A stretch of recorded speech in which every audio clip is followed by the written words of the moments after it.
They say that video games aren't very true to real life, but that isn't completely accurate. Imagine graduating from school, getting a job right away, and then getting promoted the very next day. Seems pretty feasible, right? Today we're talking all about Leon Kennedy, the Agent of Order. We're looking over his development, lore, and legacy on this week's Hero Unlocked. Make sure to look for ammo. You'll need it.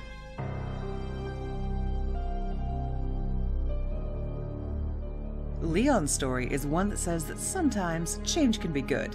Created by Hideki Kamiya and voiced by Paul Haddad, Leon became the protagonist of Resident Evil 2.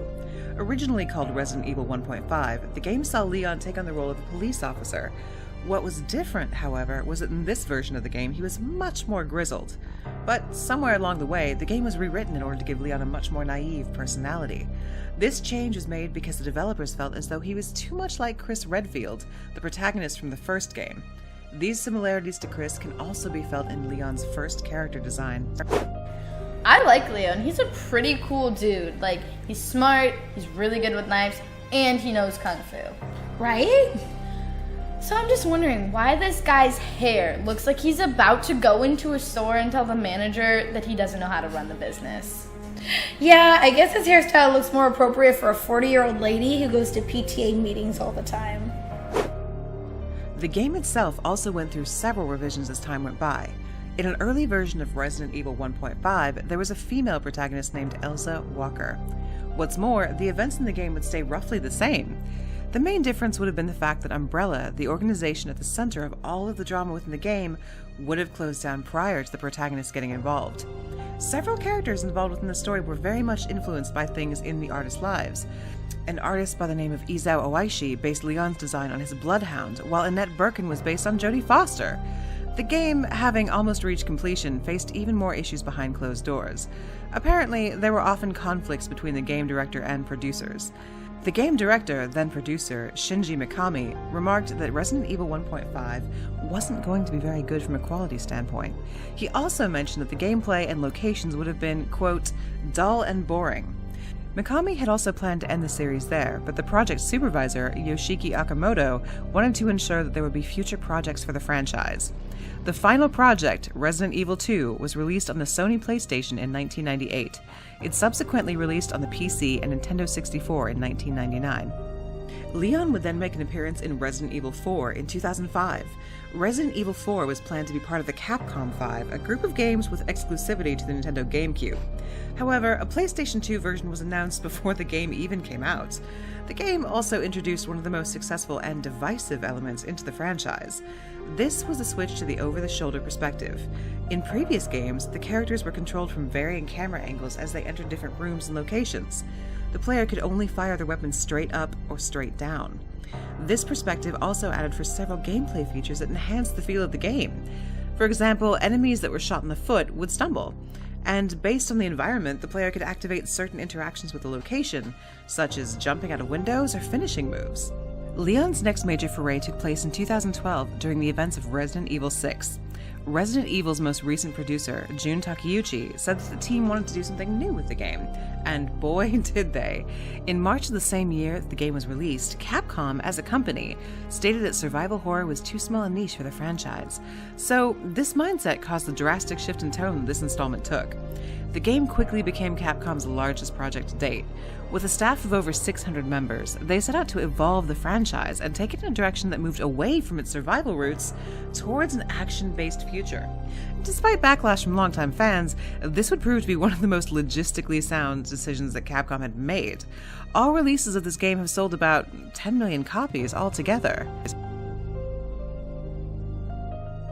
Leon Kennedy is quite the impressive operative, one of extreme physical and mental fortitude. Having been alerted to some murders going on in the Alarky Mountains, Leon asked to be assigned to the Raccoon City Police Department. This was after he graduated from his academy at the age of 21. Upon driving into town, Leon found a body in the road. After pulling over, Leon is attacked by some townspeople. Now, these townspeople weren't operating normally. They were infected by what Leon would come to know as the Tyrant, or T-Virus. The virus is actually a very important and recurring plot device in the Resident Evil lore. The virus within the lore was created in 1978 by a scientist by the name of Dr. James Marcus. Marcus began the creation of the virus through combining the progenitor virus and leech DNA. After Marcus's death, however, the virus research was stolen by Dr. Albert Wesker. While running away from the townspeople, Leon meets a woman by the name of Claire Redfield, the sister of series veteran Chris Redfield.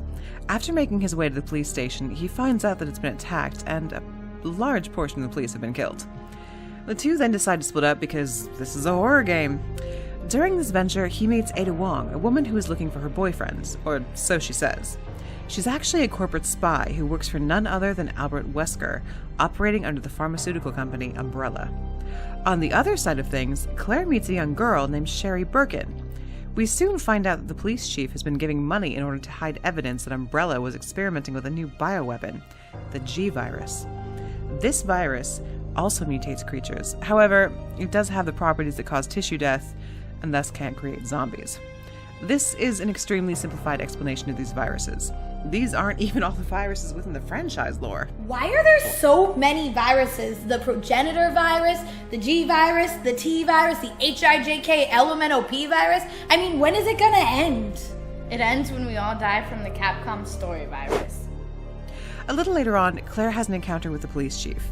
He tries to kill her, but a mutant created by the G-Virus kills him instead. I would assume this is some sort of karmic justice. Later on, we learn that Sherry's father, William Birkin, was a scientist who was responsible for creating the G-Virus while working for Umbrella. While trying to protect his work, he injected himself with the virus and became a horrible mutant who is now pursuing Sherry. What's more, their daughter, Sherry, had a locket that contained a sample of the G-Virus. She dropped this locket after her and Claire got separated. However, Claire and Sherry do eventually reunite, only to find out that the altered Birkin has placed an embryo within her so that it would create more creatures. That's really gross. So William Birkin planted a parasite in his daughter to turn her into a mutant, knowing he would never see her again. That's so messed up. That's a pretty crappy dad. Probably like one of the worst I've ever seen. 自分の奥さんをそして今度は娘と犬を使ってキメラを連成した It's so sad. While trying to escape from the completely reunited group, Annette Birkin, Sherry's mother, is attacked and killed by none other than her husband.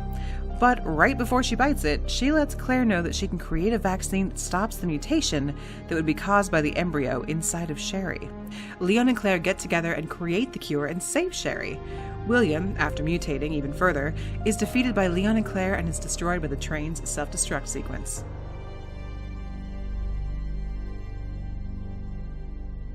Leon and the Resident Evil story are video game classics. As complex as the story that follows Leon is, it stays rooted in the idea that cinematics and drama have their place in the horror game landscape. No matter what it is that you think of the franchise and where it has gone, it is now more popular than it's ever been. A lot of the horror games that we have today we can credit to the existence of these early hits. We now even have confirmation that Resident Evil 2 is going to be getting a remake. We've also seen gameplay of it, and yes, it is in the style of the most recent games. This may be a good way to reset the trajectory of the franchise. What I do know is that this is the game that comes to most hardcore gamers' minds when they think of popular horror. There is something really special about that. No matter what happens to the franchise, I know for a fact that I'm not messing with tank controls. Thanks for watching. If you enjoyed the content, make sure to like and comment down below. And make sure to subscribe.